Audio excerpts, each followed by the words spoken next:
Hi there, it's been a while. I'm Raza, welcome to Raza Be Reading, and we're going to be doing some good old RPG horror stories.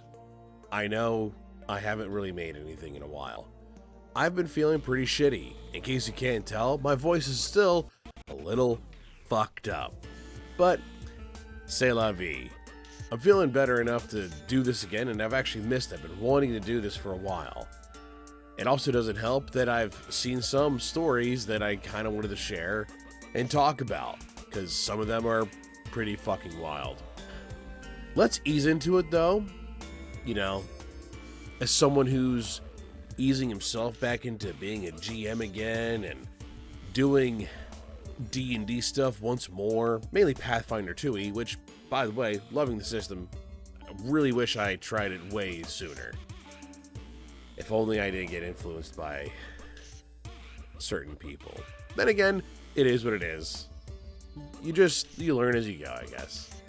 Anyway, I have a few stories here, and I'm probably gonna wind up recording maybe a couple sessions. Maybe not, depends on how I feel.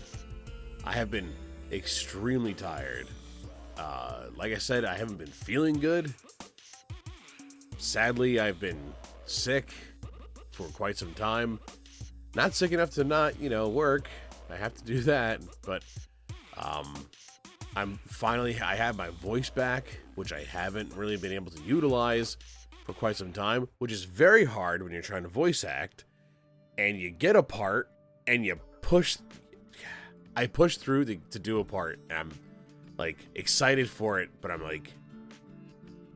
hoping, anyway. You guys don't want to hear about that. I'm just glad I'm back. Gonna be doing some more recordings of this, and I'd like to find other stories to read.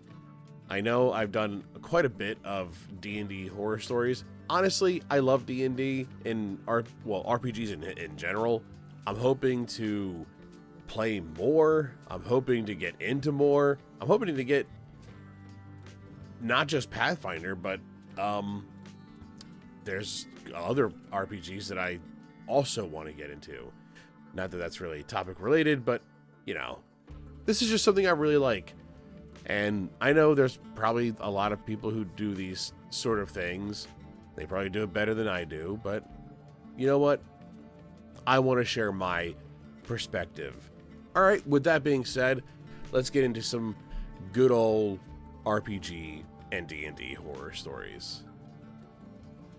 This is on the D&D subreddit, posted by Ruined Flame, and captioned, "I don't know how to talk to my DM." This might also fall under table disputes, but it's a discussion that's happened out of game. So, I've been playing 5e for about 2 to 3 years now. My DM never says they're against multi-classing, but always shits on whatever I come up with. Now, I recently started making an Eldritch Knight / Celestial Warlock. Fighter 5 levels / Warlock Plus. I'd multi into only Warlock for the remainder of the campaign. As I was explaining the idea behind my character, all he did was shit on it and talk about how you won't be useful in the late game. I'm going to try to reserve my reactions till later, but I feel like as a DM who has gone back into doing this whole thing, one of the important steps to me was talking to my players about building characters as they build them. Because the campaign that I'll be running, it's kind of important to have a player that is aware of what to make, what to do. It's almost like you want to run an undead campaign, but your players want to mayhaps not utilize that knowledge. That's not very useful for you or the party. Or if actually, it could be even worse than that. Say you want to do a dark fantasy, super difficult sort of campaign. But you have a player that really thought that they were in for high fantasy, super ridiculous adventure time. Like, communication is key when it comes to building your, essentially building your table up. And right off the bat, I see a weird sort of block between the communication between the player and the DM here. Why are you telling them they're not going to be useful in the end? And I get that. That's actually a sentiment that's been said to me before. And unfortunately, I wasn't able to prove this person right or wrong because we never got to finish the campaign. But regardless if you think that the character is going to be underpowered by the time they hit 17th level, you don't really know that. There have been some ridiculous multi-class builds, I guess you could say, that work just as fine from one point or another. Now, there are builds that do suffer in certain phases of campaigns. I'm not saying that doesn't exist. The idea that I had at one point, literally, the character wouldn't really be that functional until 5th level and higher in a Pathfinder 1st Edition game. But post 5th level, the dude would be good. Like, all those steps after that, you're fine. And that's why you want to help your team, or at least your team of players, build a cohesive bond together. Now, that's if you are also someone who likes to have a challenging campaign. I like to run campaigns that do offer challenge, but also offer a lot of story and a lot of RPG elements. So when it comes to these characters that do want to, or these players that do want to bring multi-class characters for whatever reason, that's, in my opinion, a different way for them to show off their own role-playing elements. Like, if we had all stuck to your typical party of fantasy, you know, your wizard, fighter, rogue, cleric, you could have, sure, different nuances of roleplay, but imagine how different that roleplay becomes when the cleric is also a barbarian, or when the wizard maybe does learn how to fight. The fighter teaches them how to utilize armor and shield and sword. I mean, I'm not trying to make a combo that makes sense. I'm just saying that element adds something to the table. At least it can, depending on what kind of table you want to run. This DM doesn't seem to have put forth exactly the kind of table that they want to run. Or OP here doesn't understand what kind of table the DM wants to run. Yeah, I digress. Let's see what the rest of this has to say. Alright. I've been building this character for the last week, and I was really satisfied with it. And after I told him the specifics of my build, he told me that I'd be min-maxing. It says mid-maxing, but I think they mean to say min-maxing. And besides, they also say next to it, I hope I'm saying that right. And that he refuses to ever allow that because it's a dick move. Now, I'm completely on board for not allowing min-maxing, but to always trash on any multi-class idea when he's stated he's not against it really makes it not as fun because I can't get as creative with my characters as I'd like.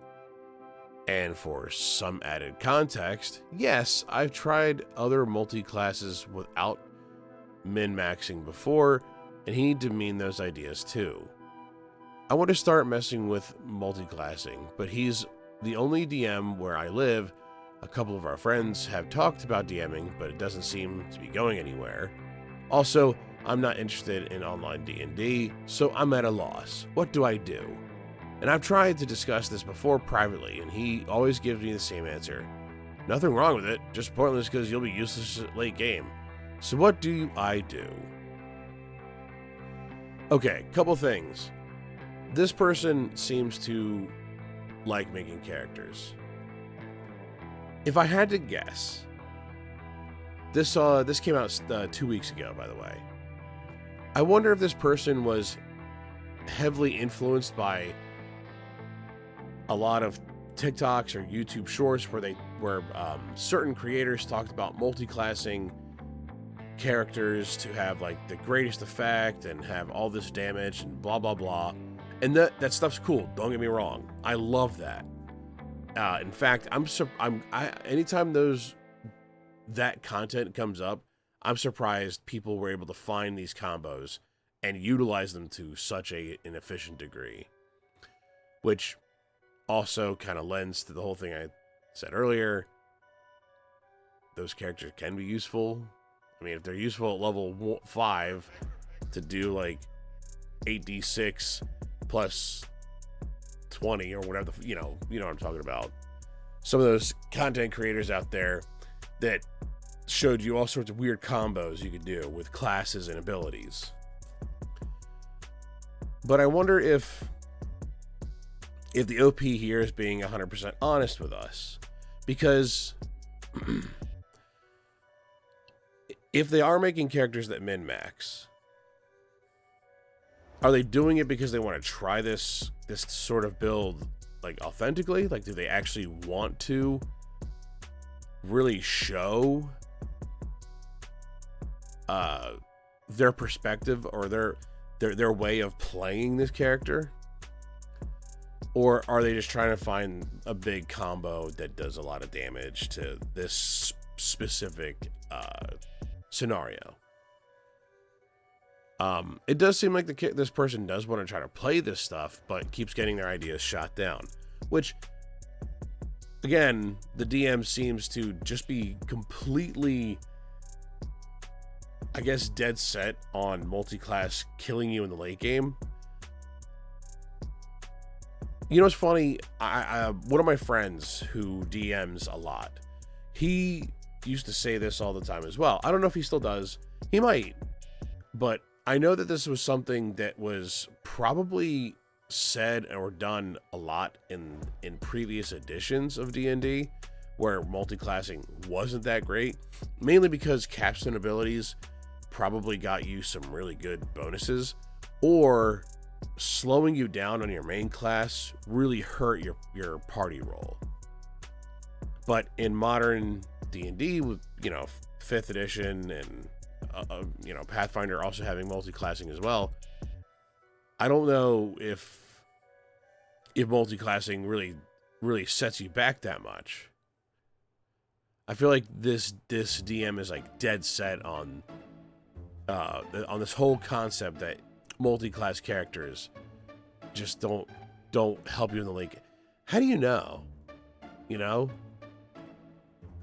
Let them try it.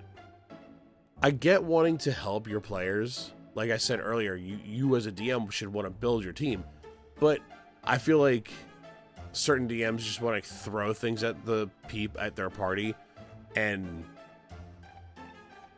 see if their party can react to it well enough or not.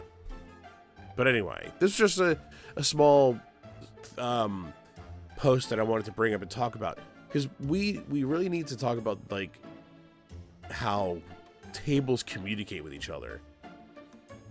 A friend of mine and I have said this a lot, and when we had a podcast together, one of the things we talked about a lot was D&D is a social contract, and that communicating with your DM is essential, but it's also, vice versa. You want your DM to communicate with you as well, and not just help you set up your character, but prepare you for the things that are to come without spoiling it. And there are different ingenious ways to do that, whether it's in-game or out-of-game. Hell, there's out-of-game things that people should be doing. Helping each other take notes, snacks being supplied at a decent pace or at certain times, so it's not disruptive. when it comes to the actual content, helping each other out instead of just assuming everyone's got it. Certain tables can function differently too. The same friend that I'm talking about, in one of his campaigns, he told us up front, he's like, listen, I'm going to focus on the campaign. I need you guys to focus on how your characters work, and I need you to understand their whole functionality. And that was it. And like he wanted us to basically make sure we didn't overuse a resource or anything like that, you know? That communication, being upfront about it, I think was sufficient. Just to tell a player that this idea will be not good in the late game, but this player is dead set on wanting to use a multi-classed character, I feel like the DM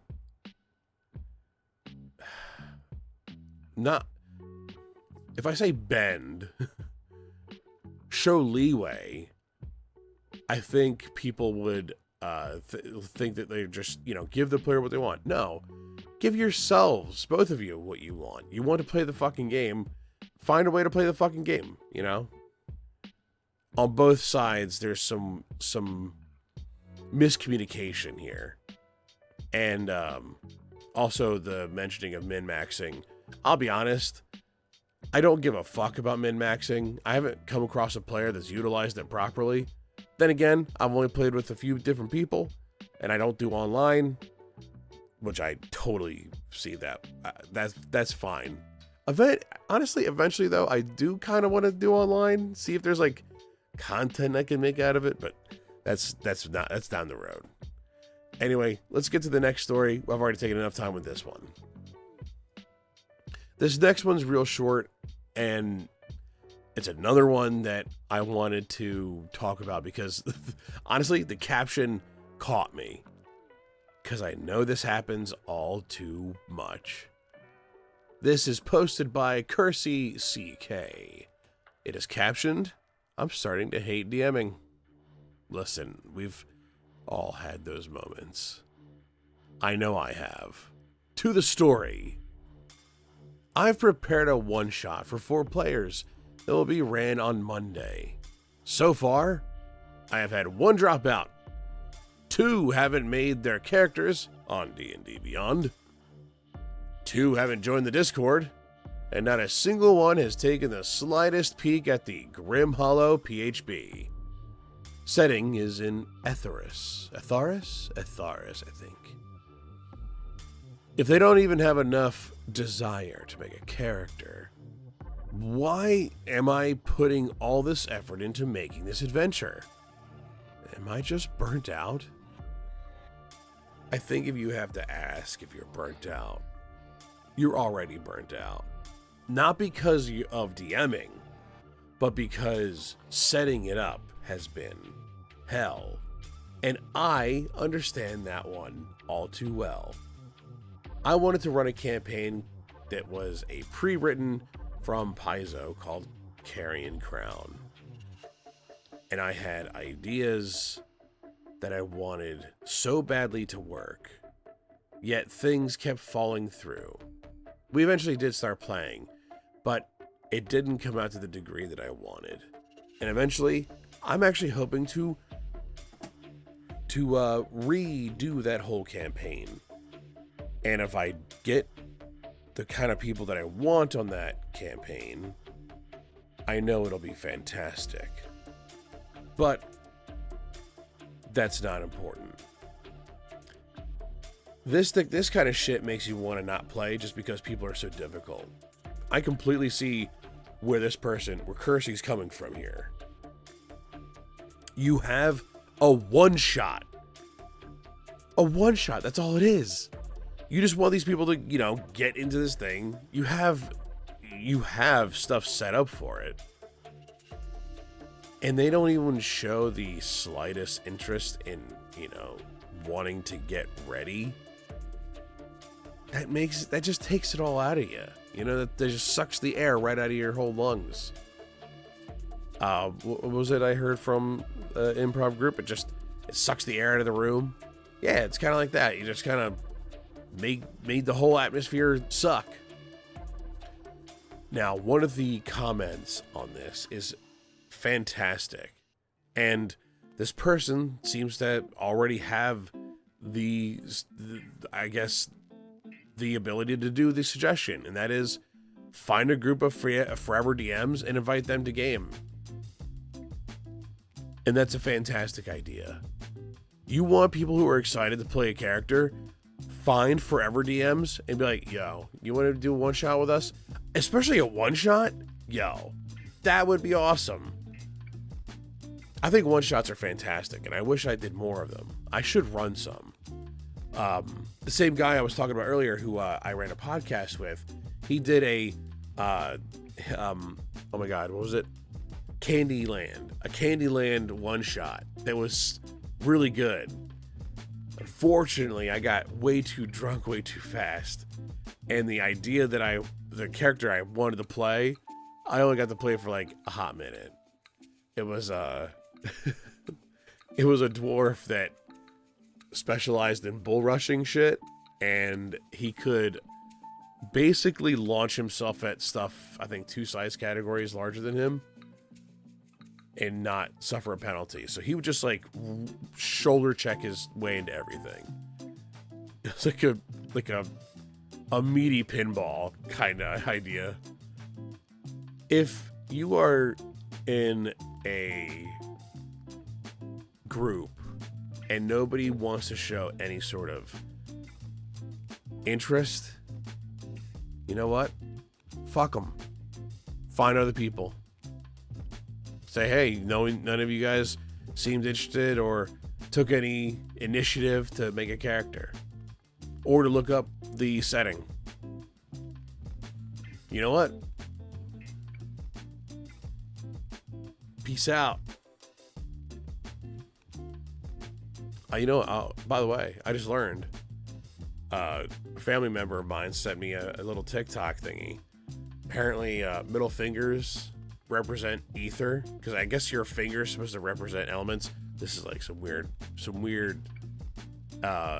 TikTok thingy that they showed me, but that just means your middle fingers have power, by the way, you know. So use this against the people who want to like fuck with your time. You know what? Reverse it back at them. Fuck them. Honestly, with now my voice feeling really raspy, I'm sorry. I wish I could keep going. I'm gonna cut this episode here. I do have more content that I would like to read and show you guys, but yeah, my voice is starting to give out, so stay tuned for more. I promise I'll have more content. And if there's anything you want me to read or find, send me a link or show me something, and I will do my best to help, or not help, but I will do my best to read it and bring content that you would like. But before I go, I just want to say I do appreciate anyone who watches this video. If you want to support this channel, please like, subscribe, share. I would love to grow, and I could use any and all support. I do have a Ko-Fi account, or coffee, is that what you say? If anyone is willing to support the channel, that is one way to do it. Another way is to just, like I said, suggest things, comment down below, and I'm hoping to, like I said, grow and do more of this stuff. Eventually, in the future, I don't know when, I would like to get into streaming again. I used to stream, but that took a big back burner for other, more important things. That's still something I want to do in the future. So keep an eye out for that. Don't know when. I'll bring it up more when it's more relevant. I know it's hard out there for a lot of people. It's hard for us. Just, you know, be good to each other out there. Modern day sucks. Hopefully, reading about people's rough times with others in a hobby that's as wonderful as D&D can help alleviate, or at least help us escape a little bit from those struggles, at least a little bit. I know I really fumbled that, but yeah. I appreciate you all. Thank you for watching, and I'll see you in the next video. As always, be good people. Bye-bye.